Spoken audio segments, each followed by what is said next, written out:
It's time for my May reading wrap up.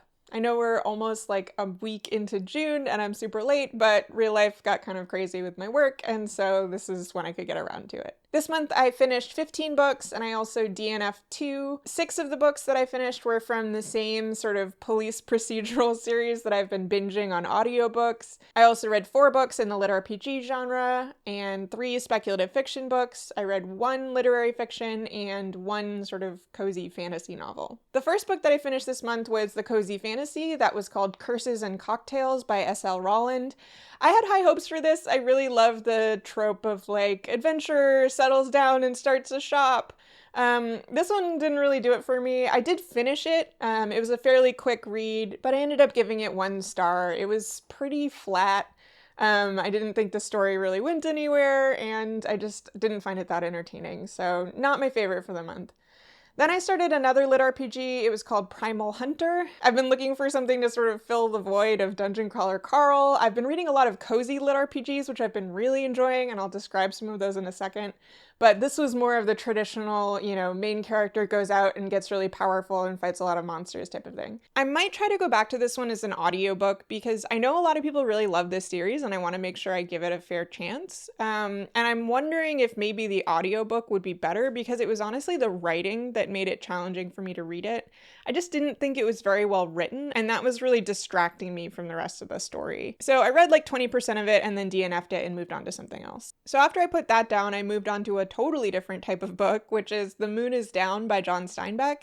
I gave it 3.5 stars. I really enjoyed reading it. It's a really interesting book. It was essentially a piece of Allied propaganda during World War II, and it tells the story of a town that has been basically captured by an invading force and how the people in that town resist even though they have very little power in terms of like military force against the people who are controlling their town. It was a really interesting read, and I love John Steinbeck's writing, so I definitely enjoyed it. After that, I read The Cat Who Saved Books, and this one was not a book I was planning to read, but I was reshelving books at my local library and someone returned it, and the cover is so cool that I felt like I had to read it. So I took it home, read it in like a day. It was super good. I really enjoyed it. It's a really good story for people who love books, and it's kind of thought-provoking about the value of books and why people read. I really enjoyed it. I gave it 4 stars. There's a sequel that I definitely think I'm going to check out, but I haven't read it yet. After that, I read Newt and Demon by E.M. Griffiths, and I also read the second book in that series this month, and I am loving them. They are so sweet. They are just the coziest of the cozy lit RPG books, and they describe themselves as low stakes. I need to be really clear when I'm recommending these books that they are extremely low stakes. Like, everything goes right for the main characters. There's very little conflict, and that honestly might be off-putting for some people who need a little bit more action and conflict and strife in their books. But for me, I found it a really, really nice comfort read and just a really sweet story about these 2 people who find each other and form this like sort of aromantic partnership and are working to improve this town that they live in. One of them is an alchemist, the other one is an adventurer and like a dungeon explorer. And it's just a really feel-good story about them growing this town and making it more prosperous, and all of the people in the town are growing, and I have just really loved it. The best thing ever happened to me when I finished the second book in this series, which is that I discovered the third book would be coming out days later. That made my day.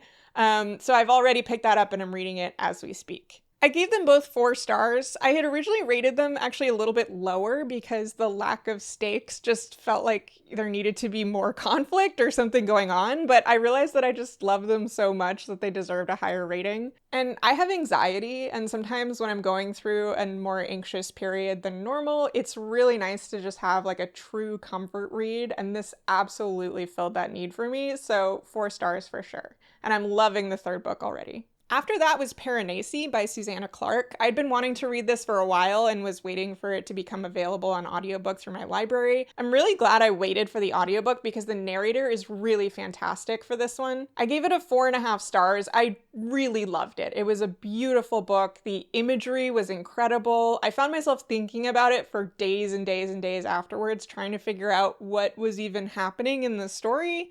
It's almost not clear when it finishes what exactly the whole story was, or whether it was an allegory for like mental illness, or, you know, if it was just like a true fantasy world. It's really unclear.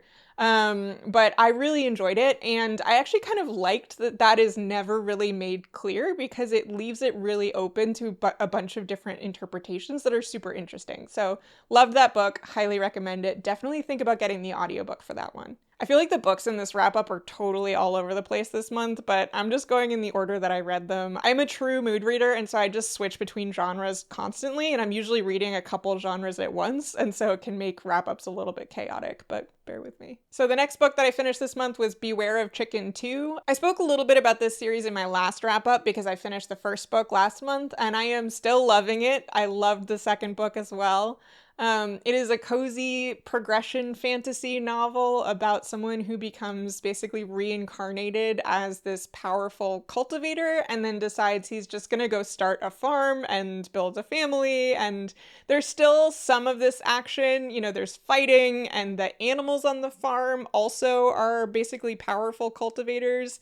It is so fun, it's goofy, it's funny, it's heartwarming, really enjoyed it, looking forward to reading more of this series. After this, I started John Sandford's Prey series because someone gave me one of the audiobooks for Naked Prey, which is actually the 14th book in this series, but you can kind of just start wherever, and so because I got it as a gift, I just listened to it, and I actually really loved it. It was a really enjoyable read, and also the narrator is super good. Richard Ferrone narrates all of the audiobooks, and he is extremely good. He has this like gravelly detective-y voice that's just perfect for them. And I ended up totally binging this series this month, partly because it's been nicer out, so Atlas has been getting more walks, and I've been gardening, and I've just had more opportunities to listen to audiobooks. But also crime procedurals are also kind of a comfort read for me, and so I've just sort of sunk into them this month. I read 6 of them in total, and I rated them all between, I think, 2 stars and 3.5 stars or something like that. They're really enjoyable. They're not like literary works of genius. They're definitely formulaic in the way that crime series that have like 30 plus books just tend to be formulaic, but I actually found that they were fairly unique compared to some other crime series that I've read, and a lot of them had sort of interesting, unique components to them that I've been enjoying, and it's been keeping them interesting. It doesn't feel like I'm just reading the same book over and over again. The other book I DNF'd this month was called Dungeon Life, and it's in this genre of lit RPG books that are written from the perspective of the dungeon, which I thought was like a really interesting concept. I'd read about them online and wanted to try one out.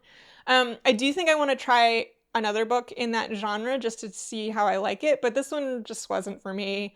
It felt like it was written for maybe a younger audience, and it just sort of didn't vibe for me. But I do want to try something else in that genre just because it seems like a really cool concept. After that was The Dispossessed by Ursula K. Le Guin.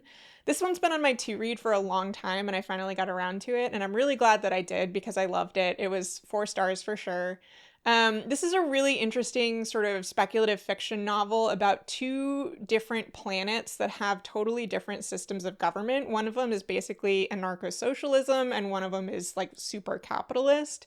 And it compares the 2 societies and sort of how they're functioning from the lens of this scientist who travels from the anarcho-socialist planet to the capitalist planet and then back again, and sort of is trying to pursue these scientific discoveries.